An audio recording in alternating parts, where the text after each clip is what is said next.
Abaissés comme le Christ, nous serons élevés face à Dieu. Au nom du Père, et du Fils, et du Saint-Esprit. Amen. Chers frères et sœurs, chers amis en Christ, bienvenue dans ce 30e jour de Carême. Nous sommes aujourd'hui dans le quotidien Jésus numéro 143, au mardi de la 5e semaine de Carême. Je souhaite la bienvenue à ceux qui viennent de s'inscrire, à ceux qui viennent de s'abonner et qui sont présents aujourd'hui avec nous. Et je vous engage chacun, si vous voulez, évidemment, valider et activer les emails pour recevoir directement par email cette méditation.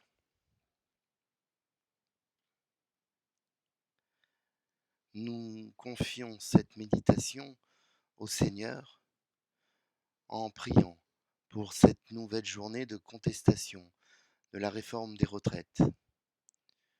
Puissent les manifestations autorisées se passer dans les meilleures conditions et être entendues dans les hautes sphères.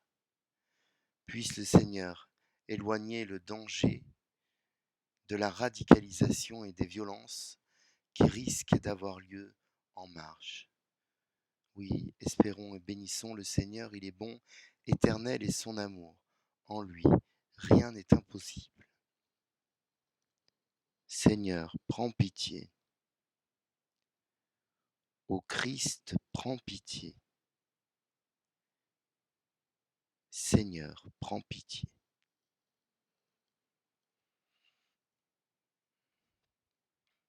Aujourd'hui est encore un jour de mobilisation sociale.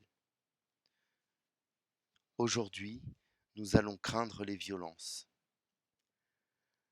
Nous savons que tous les mouvements de contestation, malgré le sérieux et le calme des organisations légitimes, évoluent toujours vers une forme de radicalisation menée par des personnes qui n'ont rien à voir avec les demandes, mais qui simplement répandent le chaos pour une violence et par une violence extrême vers les forces de l'ordre, détruisant le bien public et pillant les commerces. Cela est regrettable, cela est lamentable, cela dessert toute cause, cela coûte des blessures graves, voire la mort de certains. Nous voyons bien comment le mal s'insinue, de façon insidieuse, dans toutes les causes, même les plus nobles. Jamais je n'utiliserai le canal du quotidien Jésus pour commenter des décisions politiques ou des combats sociaux, sauf s'il y a évidemment une atteinte à la primauté de la vie, dont la défense et la préservation sont inaliénables de ma personne. En revanche, je n'hésiterai pas à montrer du doigt les lieux où le malin nous tente, cherchant toujours à nous radicaliser, et dans nos propos, et dans nos actes. J'ai une idée, chaque jour un peu plus précise, grâce au Seigneur, et grâce à vous, chers amis, qui me faites grandir dans la foi de ce que signifie être chrétien.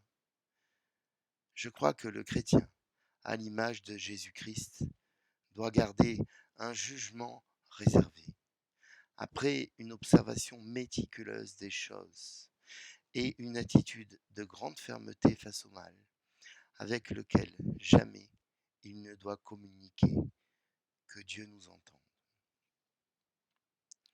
La liturgie du jour nous propose de lire le texte des Nombres qui raconte ce jour où, parce que le peuple récrimine face à Moïse et face à Dieu et regrette l'Église, eh bien, le Seigneur envoie des serpents vénéneux très puissants.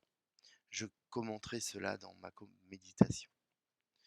Nous lisons dans l'évangile de notre Seigneur Jésus-Christ selon saint Jean au chapitre 8. En ce temps-là, Jésus disait aux pharisiens, je m'en vais, vous me chercherez et vous mourrez dans votre péché. Là où moi je vais, vous ne pouvez pas aller. Les Juifs disaient, veut-il donc se donner la mort, puisqu'il dit là où moi je vais, je ne pouvez pas aller, vous ne pouvez pas aller. Il leur répondit, vous, vous êtes d'en bas, moi, je suis d'en haut. Vous, vous êtes de ce monde, moi, je ne suis pas de ce monde. C'est pourquoi je vous ai dit que vous mourrez dans vos péchés. En effet, si ne vous croyez pas que moi, je suis, vous mourrez dans vos péchés. Alors ils demandaient, toi, qui es-tu? Jésus leur répondit, je n'ai pas cessé de vous le dire. À votre sujet, j'ai beaucoup à dire et à juger. D'ailleurs, celui qui m'a envoyé dit la vérité, et ce que j'ai entendu de lui, je le dis pour le monde. Ils ne comprirent pas qu'il leur parlait du Père. Jésus leur déclara, quand vous aurez élevé le Fils de l'homme, alors vous comprendrez que moi, je suis, et que je ne fais rien de moi-même. Ce que je dis là, je le dis comme le Père me l'a enseigné. Celui qui m'a envoyé est avec moi. Il ne m'a pas laissé seul, parce que je fais toujours ce qui lui est agréable. Sur ces paroles de Jésus, beaucoup crurent en lui. Nous acclamons ta parole. Louange à toi, Seigneur.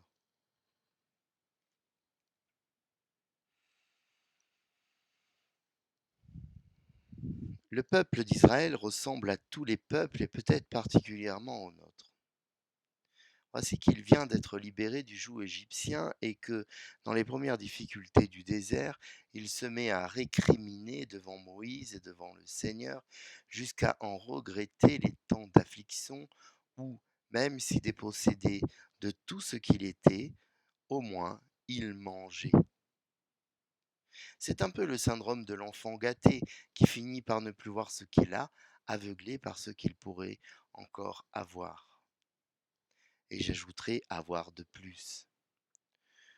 Nous assistons ainsi au rapport d'un peuple immature face à son Dieu, avec pour intercesseur Moïse, chargé de mener ce petit monde jusqu'à la terre promise.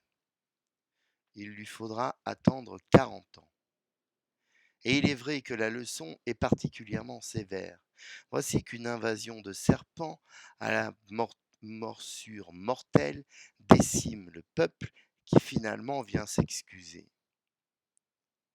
Mais la réponse du Seigneur n'est pas une disparition pure et simple des serpents, mais une véritable action pastorale.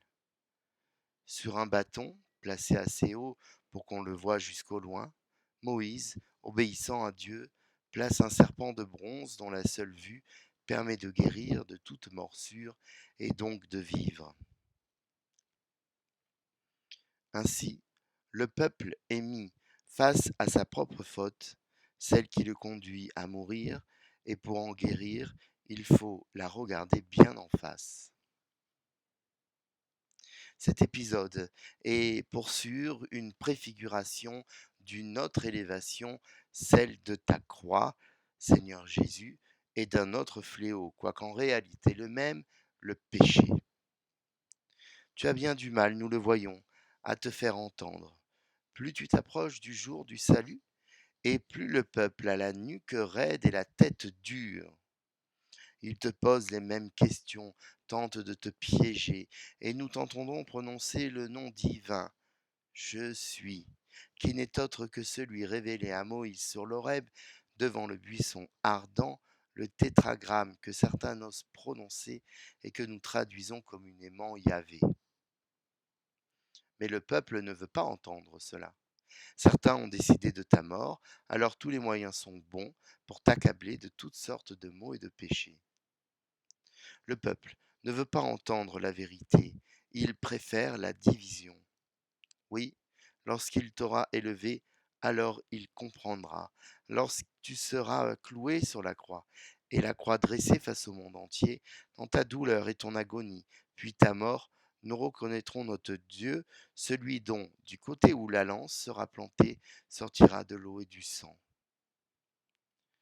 Oui, regardez la croix, comme jadis le serpent de bronze nous sauve. Certains nous reprochent cette vénération de la Sainte Croix comme celle d'un objet impur. Et pourtant, cette croix, c'est attaché à elle que tu meurs. C'est elle qui accueille ta mort. C'est elle qui te met en face de nous. C'est elle qui à la fois représente les péchés des hommes et la possibilité du rachat de tous les péchés. Sur la croix, tu as les bras ouverts et tu accueilles tout.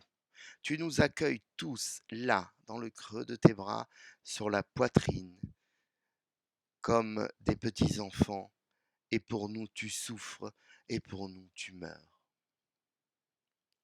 Les riches, comme les pauvres, les justes, comme les injustes, ont vu cette croix sur le haut du calvaire. Ils t'y ont vu lâcher ton dernier souffle. Cette croix, c'est le signe pour toujours des chrétiens, car c'est là que tu fus, toi le Christ, innocent, immolé pour nous, qui t'est donné en rançon de toutes nos fautes. Alors, il y a ici une leçon pour nos jours. Ne jamais lâcher cette croix de nos regards, de notre esprit, toujours s'y référer lorsque si parfois nous pourrions penser être meilleurs ou supérieurs, nous devons regarder bien en face notre faute. Il n'y a pas plus grande humiliation que la croix, et en même temps plus grande élévation. C'est là notre bon sens. Abaissés comme le Christ, nous serons élevés face à Dieu, qu'il en soit ainsi. Prions, chers frères et sœurs, confions nos péchés, confions nos joies, tournons-nous vers la très sainte Vierge Marie. Je vous salue, Marie, pleine de grâce, le Seigneur est avec vous. Vous êtes bénie entre toutes les femmes, et Jésus, le fruit de vos entrailles, est béni. Sainte Marie, Mère de Dieu, priez pour nous pauvres pécheurs, maintenant et à l'heure de notre mort. Amen. Gloire au Père, au Fils, au Saint-Esprit, comme il était au commencement, maintenant et toujours, et pour les siècles des siècles. Amen. Ô mon Jésus, pardonne-nous nos péchés, préserve-nous du feu de l'enfer, et conduis au ciel toutes les âmes, surtout celles qui ont le plus besoin de ta divine miséricorde.